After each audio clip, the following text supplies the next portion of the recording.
So what do you guys say we put a clutch in this thing? Before I even get started with this, I have already screwed up. I've already made a mistake because when I was setting up to shoot this, was not thinking, and that's the first problem. First problem you come across when you're dealing with these cars is that you have to think about every detail. Nothing can be overlooked. So how did I screw up? I set up the clutch or the table that the clutch is on, and all of the bits and pieces are gonna go in there on the wrong side. Okay. Clutch work is always done from the right side of the vehicle. Okay? Why? Why is clutch work done from the right side? Two reasons. The inspection cover on the clutch can is always on the right side. So once the clutch guy sets himself in place and begins working, he's going to go start to finish, and all of his tools and parts are going to be on the right side.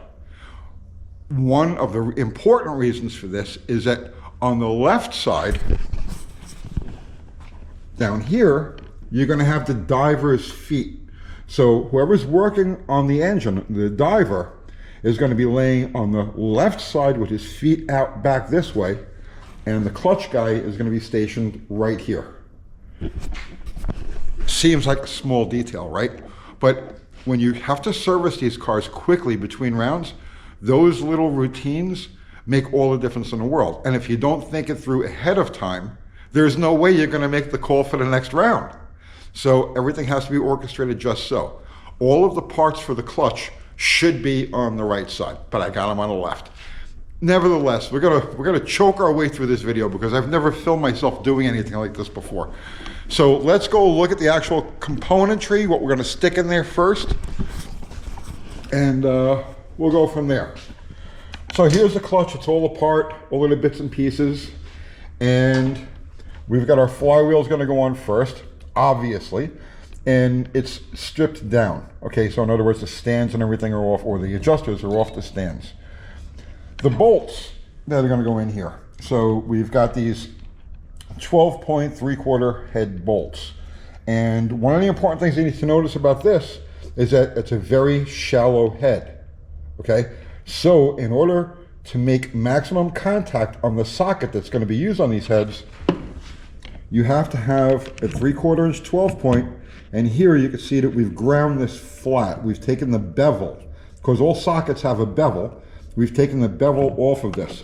So now when we're going to go torque this thing down, we're going to have maximum engagement between the bolt and the socket. Very important step. Also, Loctite. This stuff has gotten crazy expensive. So yeah, Loctite, very important. Red or green on these bolts. You do not want those bolts backing out, vibrating out, or being affected by heat, because this thing is going to throw huge amounts of heat. The flywheel is going to heat suddenly, the bolts are going to heat suddenly, the flange is going to heat suddenly, and then it's going to cool off pretty rapidly. So that heating and cooling will tend to want to loosen the grip of any bolts that are on there. So Loctite, super important.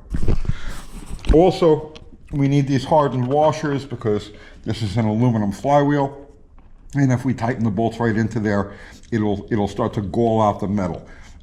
So hardened washers. Now we've already checked and we made sure that the bolts go through, the shoulder is not exposed. So we've got a good depth on that.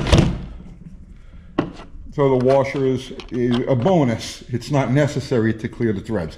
Important to check that because I've come across that before where the shoulder on the bolt was just a little too far and it interfered with the tightening or the torquing of the bolts. All right, enough of that. And then we've got a 3/8 setup here that we can just scoot them in real quick before we torque them. Now, one of the problems with torquing them, and I'm working by myself today, is that there's nobody here to hold the engine, to hold the rest of the engine while you torque the bolts. So for that, we have just a breaker bar on the crank bolt and up against the frame rail. And hopefully that'll stay put while we go through the torquing process. Details. It's all about the details. Okay. Moving up from there, we've got our stands. Now we've already kind of pre-gamed the stands. Now these are adjustable, and you can see where we've got the adjustment out to. So this is going to be ballpark where we're going to want it adjusted. Now we're not going to be able to do the final adjustments on this today, not until the can is on there and the reverser is plugged into it, because the input shaft has to be dead center. It has to be exactly perfectly positioned before you can make any adjustments. So we're going to put this thing together right now with all of the ballpark, and then once we've got the can on it and the reverser in it, when we're ready to run the car, then we'll do our final adjustments. But right now we're just going to ballpark it. All right, and these are the nuts for the stands. So here we have these spacers, and these spacers go on top of the stands. And you can see that we have thick ones and we have thin ones. So the thick one is going to be used when the clutch pack is brand new. So these are brand new discs, brand new floaters, brand new friction surfaces on the flywheel and on the donut underneath here. So because of that, we're going to use the thick washers.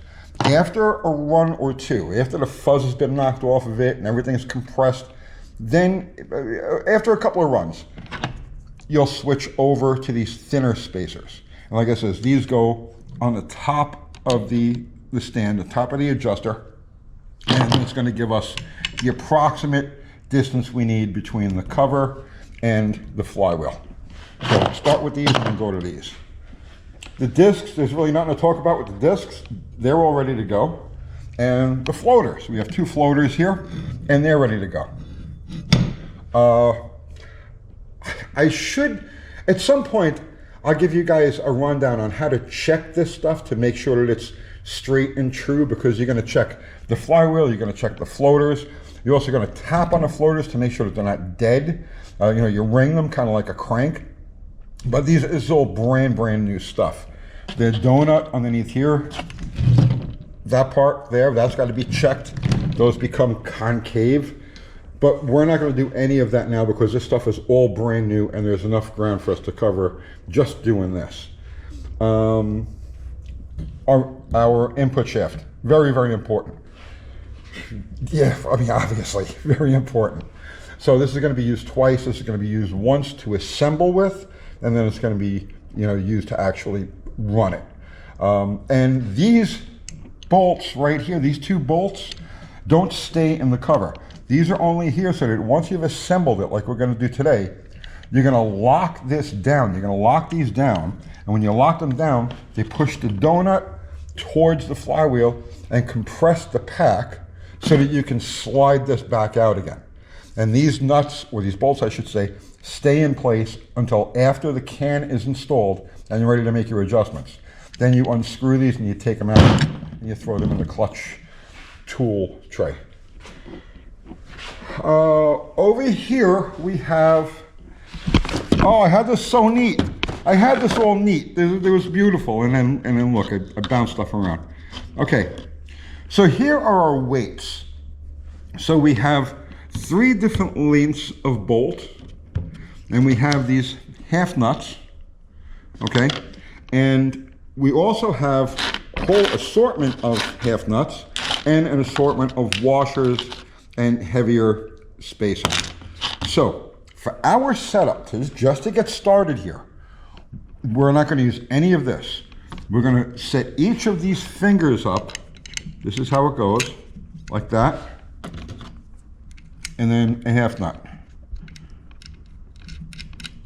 like so. And we're going to tighten those down. And that's going to be our initial weight. I know it's not going to be enough, but we want our first experiences with this thing, while we work the bugs out of it and get a tune on it, or a basic tune, we want it to be as soft as possible. And so we're going to set the clutch pack very tight so that there isn't a lot of leverage to the fingers, and we're not going to put a lot of weight on them. So this way we get a soft, easy start. And then after we've, let's say, done a couple of 60 foots and start to read everything, the plugs and the clutch and whatnot, and how the car reacts, then we can add weight to that. But that's our minimum amount of weight, and this is what we're going to load up on each of these fingers. with the short bolt and 1/2 nut. So I'll do that in a couple of minutes. So that's pretty much it, I think. I'm gonna mount this camera on this tripod here, and then I'll just go ahead and assemble it. We'll see how it rolls. So things got screwy before we could even really get going with this. So in the name of expediency, I figured, let me mock this together first before I start to film, so that this way, you know, it goes smooth. I don't want to make this video like 3 hours long. So took the flywheel, bolted it to the flange. Now, previous to this, I had chased through all of the threads in the crank flange to make sure that they were going to be fine and that the screws are going to go in, because getting an accurate torque on this is really important. So, pre-gamed all of that. Now, here's where we ran into a problem just now. Took the flywheel, put a couple of bolts in, finger tight. Now, this is an 8-bolt Chrysler flange. This is the same as all of your early Chryslers, all your 426 Hemis, industrial motors, early wedge motors, all had the same 8-bolt flange. And it has 2 bolts, 2 bolt holes that have a discrepancy, right? So in other words, they're all evenly spaced except for 2 that are close to each other, and then the next 2 are far apart from each other. So it will only go on one way. So lined it up in that position, started putting bolts in it, and then as I tightened them down, I could only get 5 of them to go in by finger. The last 3, I actually had to put a ratchet on to turn them in. And it was more effort than I thought should be appropriate. So I pulled it apart, double checked the threads, double checked everything, put it back together again. Same situation. I get 5 in, and 3 of them, you know, you gotta actually work to get them in place. They're binding, it's a problem. So now comes the measuring. All right. The flywheel, as it turns out, is dead nuts accurate, perfect on. It's like, you know, the military aircraft grade, medical grade precision that you would expect from like Crower. So that's dead nuts straight. But the flange on this thing is 1950s Chrysler assembly line. And then to add insult to injury, these flanges, these crank flanges on these early engines didn't come tapped. They're only a hole that a stud from the torque converter or flywheel fits through, and you tighten them with nuts from behind.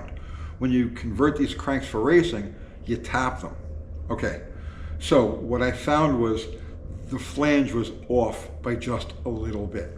All right, what's the solution for this? Because I'm not gonna grind on the flywheel, I'm not gonna grind on the washers or anything like that. What do? So what I did was I assembled it by hand, just ratchet,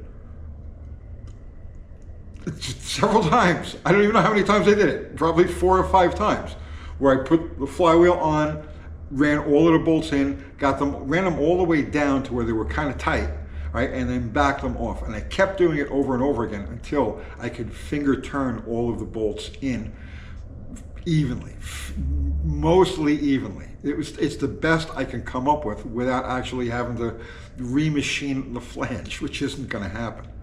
So with that, before I turn the camera on, I tightened all of the bolts. I'm going to say 3/4 of the way to torqued. Torqued on this is 100 pounds. So that's final number. Using a 1/2-inch ratchet, 1/2-inch drive ratchet, I ballpark 60, 70 pounds, a little bit more than halfway to tight enough. And then I checked the run out on it. Put the dial indicator on it, spun it over, cranked the motor around, and I ended up with about 6 thousandths of run out, which is way too much. 2 thousandths is a lot. 3 thousandths is you get into the outer limits of it. So take it apart again, and I check the flange. The flange appears to be straight. We use a straight edge on it. It's not bowed or anything like that. So I put it back together again, and now I'm going to do a final torque on it. I'm going to torque them to 100, and then we'll check the run out again. So I got this thing zeroed out. All right. Wow, jeez. Hang on. All right.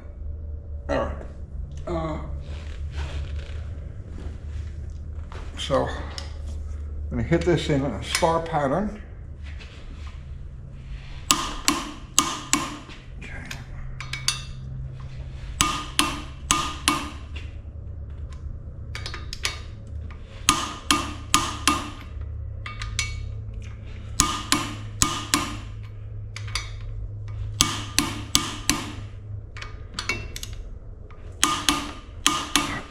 The double click thing is something that I got into the habit of doing back when I was working on these cars on a regular basis. Because the first click can sometimes give you a false reading. You want to hear a second click. So I made it a habit of always going for the second click. Because it's like, if you're working on I'm working on a clutch and somebody else is working on the cylinder heads. And I hear one click. I don't know that that's an accurate number, so I want to hear a second click. And it doesn't matter if you're doing the cylinder heads or the connecting rods or the crankshaft, whatever it is. 2 clicks. Click, back off easy, right? And then just pull again. And don't tug on it, obviously. And just make sure that you got a confirmed second click, because you can occasionally get a false first click. So, now I did them in a star. I'm just going to go around in a circle just to double check.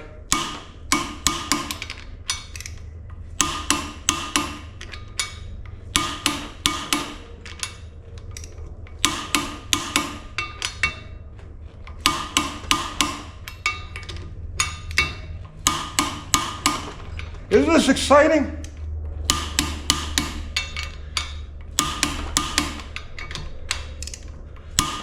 All right.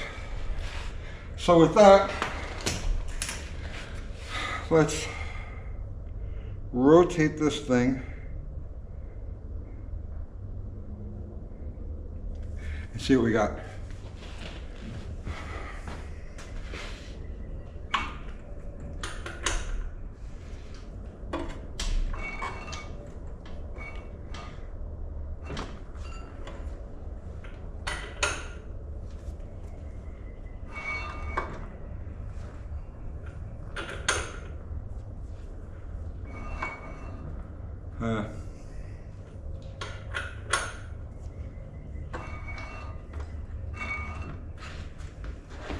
I've still got about 4/1000ths of an inch. Not really sure what to do at this point. I mean, we've run worse. I really got to think about this, because there's not much I could do short of pulling the crankshaft out of the engine and sending it to a machine shop and having the flange perfectly trued. There's really not a whole bunch I could do with this. Now,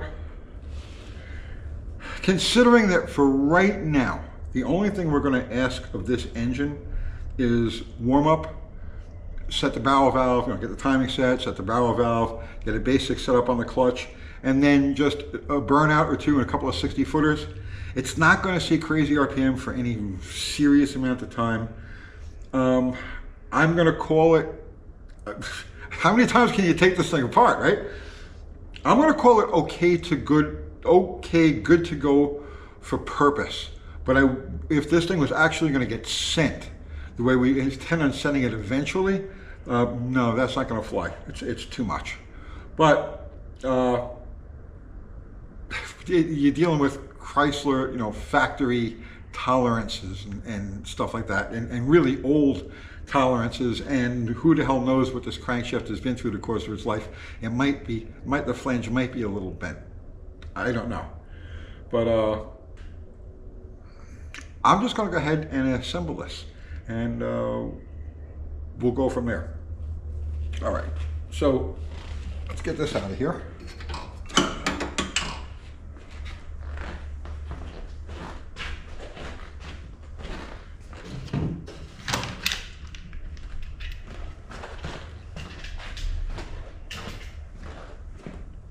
So the first thing is we're going to install our stands, and like I said, I pre-adjusted them while it was sitting on the bench.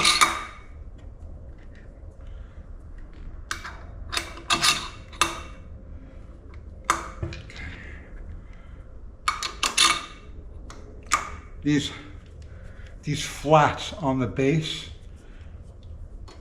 snug up against the register right there and keep the base from rotating. And now your adjustments are going to be made by turning this.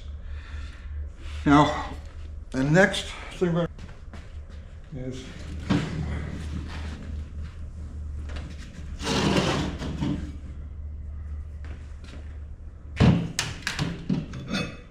our discs and floaters. So the disc, the rivets to the outside, or the hub to the outside.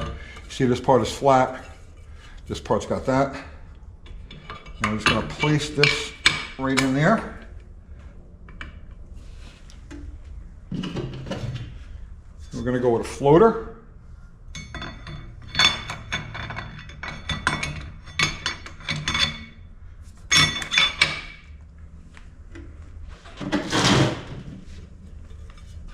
Disc.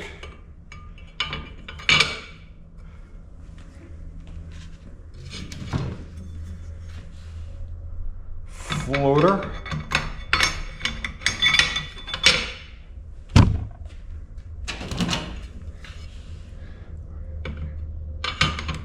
Disc. Now before we put the cover on, we need those spacers that I showed you.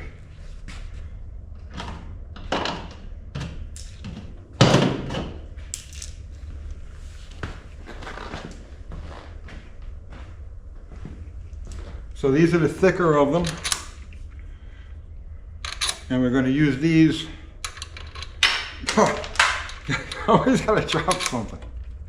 We're going to use these until the clutch pack wears a little bit. And then we're going to go to the thinner ones.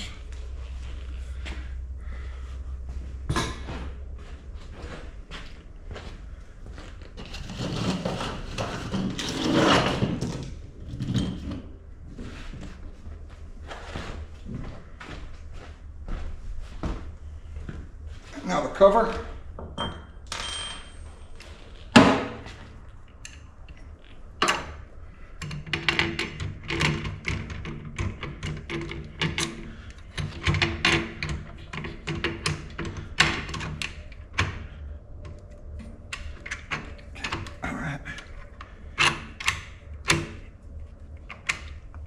Just like so. And now, well, let me put these nuts on first.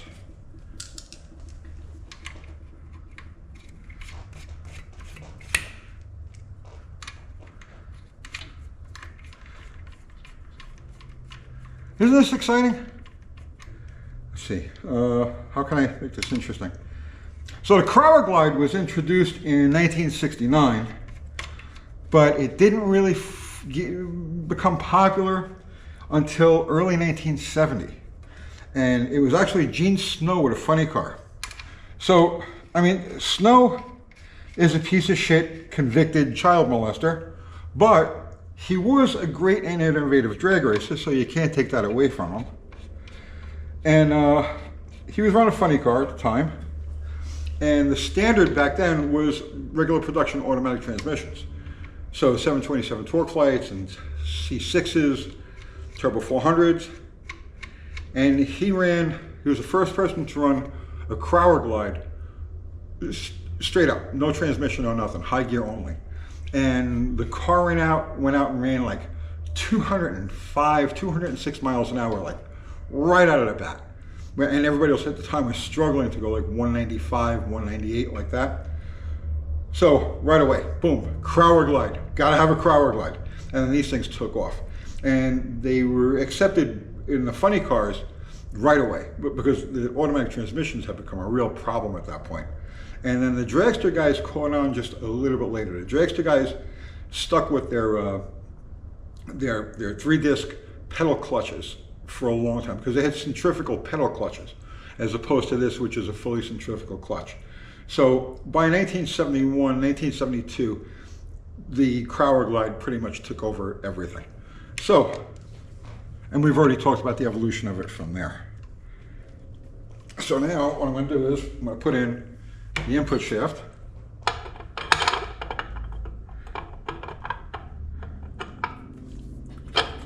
Come on.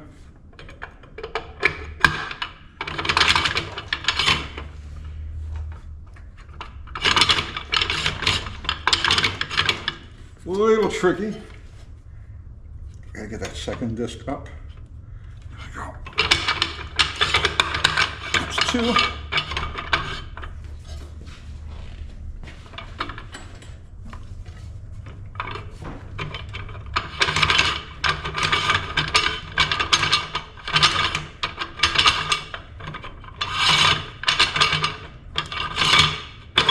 That's three. Okay. So now, what we're going to do is, now I'm not going to adjust this yet. I'm not going to adjust it until the can is on, until it's ready to go.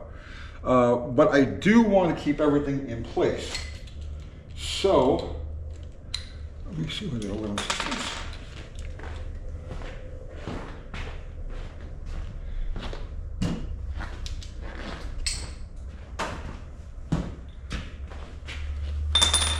So what we'll do is we'll whack these down.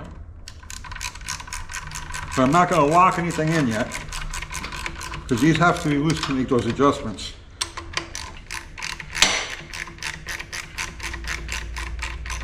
But they have to be tightened anyway before you put the can on, because you have to take the input shaft back out.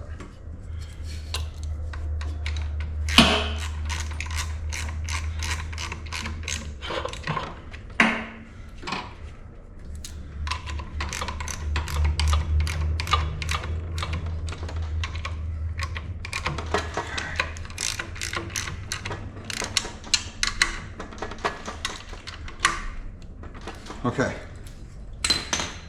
so remember, when we go to assemble this thing, actually set it, these have all got to be loosened so that then we can turn these adjusters and create the right gap.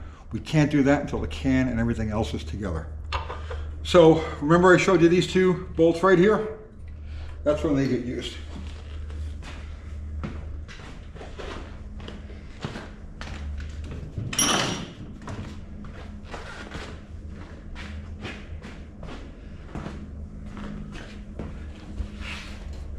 So we're going to hold the input shaft, kind of center everything right there, and we're going to turn these in.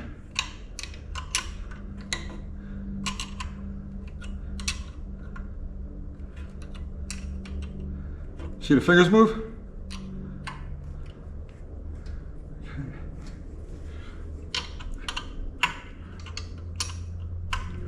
And we're just going to go until they're cute. There's no like torque spec or anything on like this. They're just there to hold the pack together, keep the discs from flopping around when you pull the input shaft out. Now, if the shaft doesn't want to come right away, like this one doesn't want to come right now, maybe loosen it a little bit.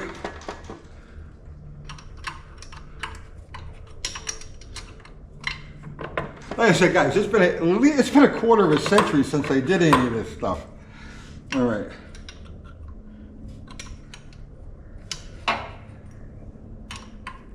Okay. So now the can goes on. When the can goes on, this goes back in.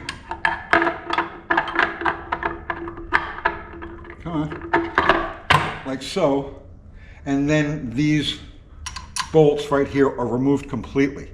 Then when these are removed completely, now we're going to loosen these back up again, and we're going to use a feeler gauge in between the discs and the floaters and set our gap that way. But that's getting ahead of ourselves. Before we do anything else here now, we've got to figure out what to do with the throttle pedal for this car, because the one that was on here would not clear the can that we had. So we'll save that for the next episode.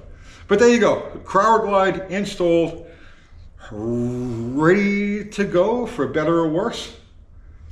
And that was a hassle. I was not expecting to have to play with the flywheel like that, but well, why would I think anything other, that's par for the course. It's just par for the course. All right, guys, I'll see you tomorrow.